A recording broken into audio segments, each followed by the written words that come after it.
ರಸಗೊಬ್ಬರ ಅಂಗಡಿ ಮಾಲೀಕರು ರಸಗೊಬ್ಬರದೊಂದಿಗೆ ಇನ್ನೊಂದು ಗೊಬ್ಬರ ಖರೀದಿ ಕಡ್ಡಾಯ ನಿಯಮವನ್ನು ಪಾಲಿಸಿದರೆ ಅಂಗಡಿಗಳ ಲೈಸೆನ್ಸ್ ರದ್ದು ಮಾಡಲು ಶಾಸಕ ಬಸನಗೌಡ ದದ್ದಲ್ ಅವರಿಗೆ ಖಡಕ್ ಎಚ್ಚರಿಕೆಯನ್ನು ನೀಡಿದರು.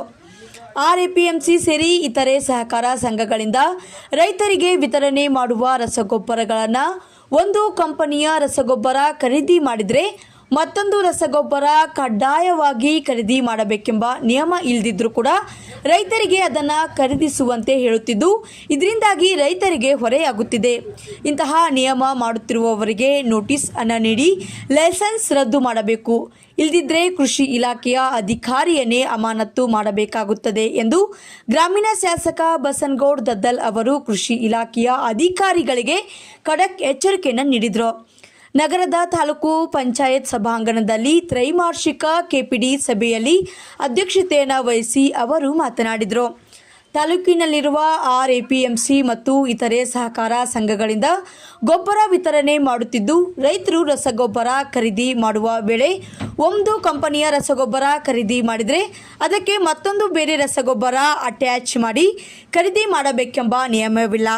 ಆದರೂ ರೈತರಿಗೆ ಕಡ್ಡಾಯವಾಗಿ ಪಡೆಯಬೇಕೆಂಬುವ ನಿಯಮವನ್ನು ಹಾಕುತ್ತಿರುವ ದೂರುಗಳು ಬಂದಿವೆ. ರೈತರಿಗೆ ಬೇಕಿಲ್ಲದಿದ್ದರೂ ಅನಿವಾರ್ಯವಾಗಿ ಖರೀದಿ ಮಾಡ್ತಾರೆ. ಇದರಿಂದಾಗಿ ರೈತರಿಗೆ ಹೊರೆಯಾಗುತ್ತಿದೆ ಎಂದು ಕೃಷಿ ಅಧಿಕಾರಿಗಳಿಗೆ ಖಡಕ್ ಎಚ್ಚರಿಕೆಯನ್ನು ನೀಡಿದರು. ದೂರುಗಳನ್ನು ಆಧರಿಸಿ ಅಂತಹ ಅಂಗಡಿಗಳಿಗೆ ನೋಟಿಸ್ ನೀಡಿ ಅಂಗಡಿಗಳ ಪರವಾನಗಿ ರದ್ದುಪಡಿಸಬೇಕು. ರೈತರಿಂದ ನನಗೆ ಮೌಖಿಕ ದೂರುಗಳು ಬಂದಿರುತ್ತವೆ. ಪತ್ರದ ಮೂಲಕ ದೂರು ಪಡೆದುಕೊಂಡು ಕ್ರಮವನ್ನು ವಹಿಸಬೇಕು. ರೈತರು ನೀಡಿದ ದೂರಿನ ಮೇರೆಗೆ ಕ್ರಮ ವಹಿಸದಿದ್ದರೆ ಕೃಷಿ ಇಲಾಖೆಯ ಅಧಿಕಾರಿಯನ್ನು ಅಮಾನತು ಮಾಡಲಾಗುವುದು ಎಂದು ಕೃಷಿ ಅಧಿಕಾರಿಗಳಿಗೆ ಖಡಕ್ ಎಚ್ಚರಿಕೆಯನ್ನು ನೀಡಿದರು.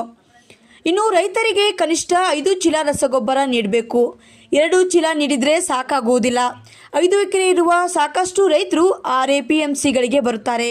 ದೊಡ್ಡ ರೈತರು ಹೊರಗಡೆ ಖರೀದಿ ಮಾಡ್ತಾರೆ. ಸಣ್ಣ ರೈತರಿಗೆ ಮೊದಲು ಆದ್ಯತೆ ನೀಡಬೇಕು.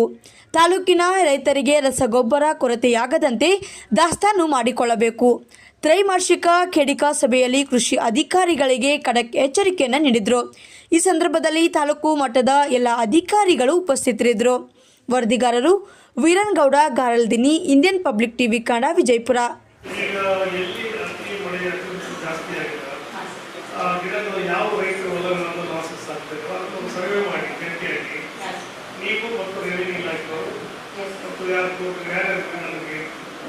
ಜಾಯಿಂಟ್ ಸರ್ವೆ ಕಂದಾಯ ಇಲಾಖೆ ನೀವು ಮಾಡಿ ಸರ್ವೆ ಮಾಡಿ ನೋಡಿ ರಿಪೋರ್ಟ್ ಸಬ್ಮಿಟ್ ಮಾಡಿ ಸರ್ಕಾರ ಕಳಿಸ್ತಾರೆ.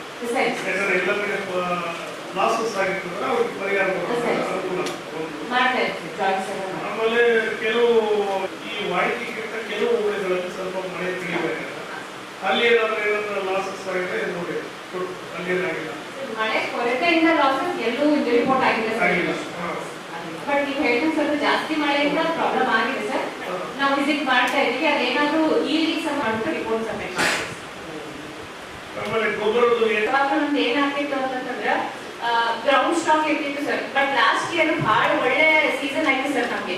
ಸೊ ಹಂಗಾಗಿ ನಮ್ಗೆ ದಾಸ್ತಾನು ಇರ್ಲಿಲ್ಲ. ಬಟ್ ಏನಂತಂದ್ರೆ ಈ ವರ್ಷ ನಮ್ದು ಬೇಡಿಕೆ ತಗೊಂಡು ಬರ್ತಾ ಇದೆ ಸರ್. ಬಟ್ ಗ್ರೌಂಡ್ ಸ್ಟಾಕ್ ದಾಸ್ತಾನು ಮಾಡೋದು ಯಾವುದು ಕರ್ತವ್ಯ ನಿಮ್ಮದು? ಯಾವುದು ಯಾರು ಸ್ಟಾಕ್ ಡಿಸ್ಟ್ರಿಕ್ಟ್ ನೀವು ಕೇಳಿ ಬ್ಯಾಡಿ ಎಷ್ಟದ ನಮಗೆ ಡ್ರೈ ಕ್ರಾಪ್ ಎಷ್ಟದ ಎಷ್ಟು ಬೇಕಾಗ್ತದೆ ಅಂತ ಪ್ರತಿ ವರ್ಷ ಇರ್ತದೆ. ಈ ಸರಿ ಆಗ್ಲಿಲ್ಲ. ಪ್ರತಿ ವರ್ಷ ಇದಷ್ಟು ಜಾಸ್ತಿ ಇರಲಿಲ್ಲ. ಬಟ್ ಈ ಸರಿ ಆಲ್ರೆಡಿ ನಮ್ಗೆ ಏನು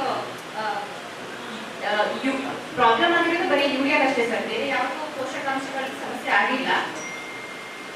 ಇನ್ನೂ ಒಂದು ಕಾಂಪ್ಲೆಕ್ಸ್ ಒಂದು ಎಕರೆ ಇದ್ದೇವೆ 5 ಸಲ ತಗೋಬೇಕಂದ್ರೆ ಕಷ್ಟ. ಈ ಕಂಡೀಷನ್ ಇದ್ರೆ ನಾನೇ ತಗೊಂಡೆ ಸರ್. ಅಂಗಡಿಗಳಲ್ಲಿ ಕಂಪ್ಲೇಂಟ್ ಕೊಡು. ತೆಲಂಗಾಣದಿಂದ ಜಾಸ್ತಿ ತಗೊಂಡು ಬರ್ತಾರೆ ಸರ್. ಒಂದು ಆ ಟೈಪ್ ಕಂಡೀಷನ್ ಮಾಡೋದಿಲ್ಲ ರೈತರಿಗೆ. ಯಾವುದು ನಿಮಗೆ ಯಾವ್ದು ಬೇಡಿಕೆ ಬೇಕೋ ಅವ್ರು ಕೊಡ್ಬೋದು. ಬಟ್ ಅವರಲ್ಲಿ ಅಂಗಡಿಯಲ್ಲಿ ಇರುವಂಥ ಸ್ಟಾಕ್ ಇತ್ತಂದ್ರೆ ಯಾವುದೇ ಕಾರಣ ಕೊಡ್ಬೋದು. ಕಂಡೀಷನ್ ನೀವು ಇದೇ ತಗೊಂಡ್ರೆ ನಿಮಗೆ ಕೊಡ್ತು ಅಂತಂದ್ರೆ ನೀವು ಕಂಪ್ಲೇಂಟ್ಸ್ ಕೊಡು. ನೀನು ಆ ಅಂಗಡಿ ಮಾಡಿ ಬ್ಲಾಕ್ ಲಿಸ್ಟ್ ಮಾಡಿ ಲೈಸೆನ್ಸ್ ಕ್ಯಾನ್ಸಲ್ ಮಾಡಿ.